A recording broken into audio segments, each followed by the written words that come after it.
It's good to have you here. My name is Josh13 and I'm joined today by my guest, Max. What's up everyone? I'm Max and I'm glad to be here for another guest review. Hey Max, do you mind starting off the review? My pleasure, Josh13. Crisis Brigade 2 is inspired by rail shooters like Time Crisis. It's an intensive shooter with a variety of levels inspired by classic movie scenarios. There's very little in the way of an overarching story.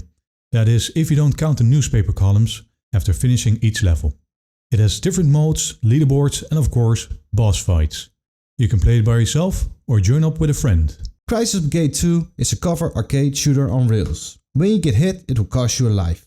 When you lose all your lives, you can continue by spending coins. The same coins can be used for buying weapons and gear. Weapons can also be found by shooting an enemy. Other things can also pop up, like health and slow motion. Like I said before, Crisis Brigade 2 has different modes. This includes a time mode, story scenes and challenges that you need to unlock by doing assignments in the before mentioned modes. Some of these scenes might come familiar because they pay homage to classic movies like Scarface. Combine this with the 3 lives and you're out system and you can see why this hits the nostalgia bone with some people. After each shootout, you can choose in which direction you would like to go by shooting the target.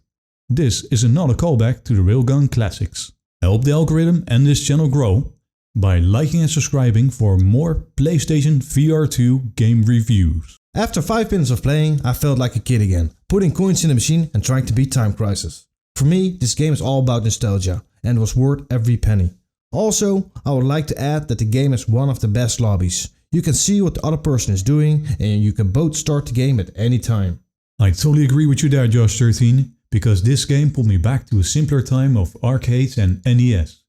They even have their own duck hunt in the lobby where you can try to beat your own score alone or with a friend. This is a brilliant add to the game. We almost enjoyed it more than the actual game itself. As you unlock more and more weapons by spending coins, the higher difficulties in the story mode become much easier to deal with.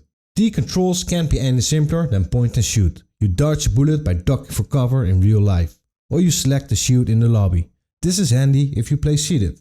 There's also an option to play dual wield. There's a manual and auto reload. With the auto reload you only have to press X. That might be easier, but it breaks a bit of immersion.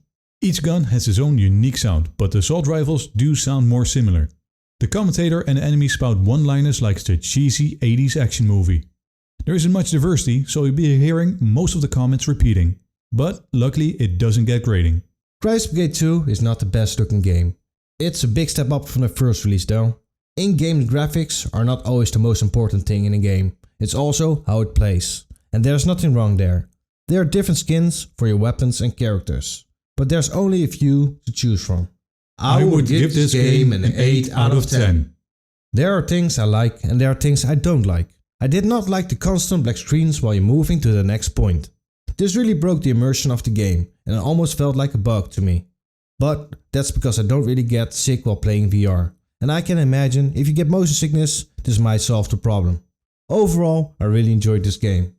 As stated before, this game takes me back to a time where railgun shooters in the arcade were the best thing you could play.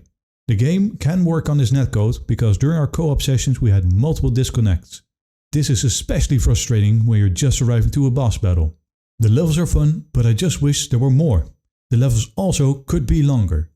Maybe in the future we can see DLC levels coming to this game, but for now I just wish there were more.